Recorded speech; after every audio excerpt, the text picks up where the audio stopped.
Hey everybody, how's it going today?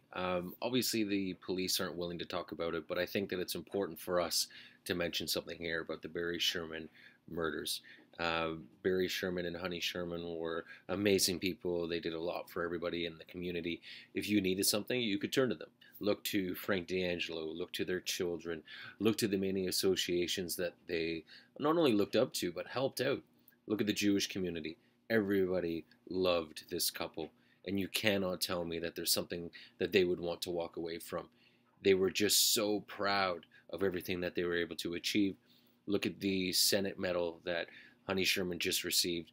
The Order of Canada. Jonathan was just talking about the fact that Barry was receiving the Order of Canada.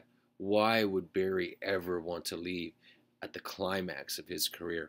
And when I talk about career, I mean he's starting to realize the social impacts of everything that he's done over the past 50 odd years almost. So I think that there's a lot to be said about the fact that these were murders.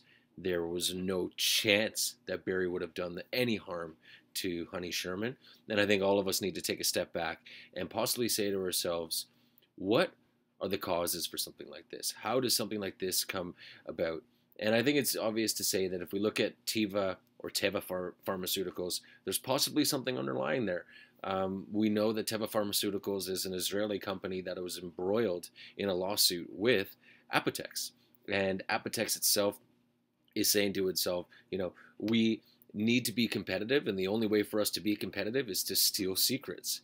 And I'm not saying that Barry Sherman did this himself, but Jeremy Desai, the CEO of Apotex, was clearly engulfed in a relationship with somebody at Teva.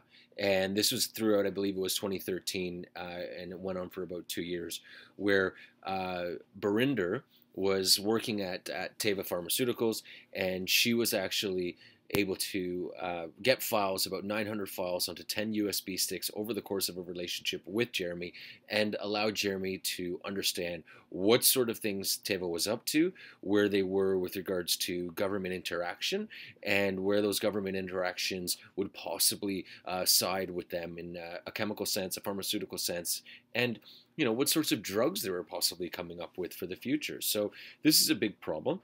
Stealing trade secrets is not something to take lightly. Not only that, but if you look at Teva's situation right now, they're heavily embroiled in debt. There's a lot going on within their indebtedness, and there might be only one way to get out of that, and that is to play the long game, bullying Apotex out of the market.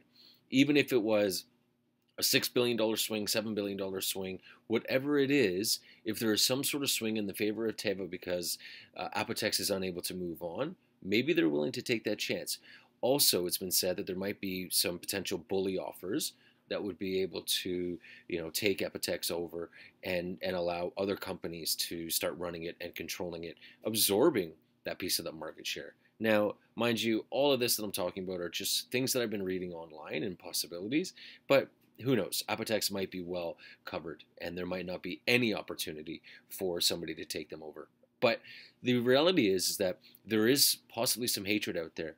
We have to feel for the family of the Shermans. We hear loud and clear everything that they said throughout the funeral yesterday, and it is abundant that these two were a very loving couple. They were the lock and key, so to speak, as I believe it was Jonathan was alluding to. Now, if you are going to look at this situation and say, well, you know what, maybe the arthritis, maybe the pain that Honey had was something that Barry wanted to ease, and Barry was coming across some pain because of what was happening within his, embroiled legal battles. Litigation doesn't lead to death in this situation for sure, especially because Barry was somebody to fight something all the way through to the end. He was embroiled in litigation, over 150 cases to be exact, but not to be exact, but over 150 cases. And what I would say is that there is no chance that he would allow the undetermined case to, control his destiny. So much pain and sadness going on with this case, but much love to the Shermans. We hope that you get your answers. The police need to speak up. The police need to say something, and they need to say something now. If you go to their website, they don't even mention anything from what I've seen. What is the evidence saying? There are also cameras from what we understand. Joe Warmington did a great interview with Frank D'Angelo that gave us a little bit of insight. And from what I understand from Frank D'Angelo, The police should be looking at cameras. So Frank D'Angelo was a good friend of Barry's for about 20 years, and I think Frank D'Angelo would know. So there must be something within the cameras, but we never know what highly skilled abilities could do.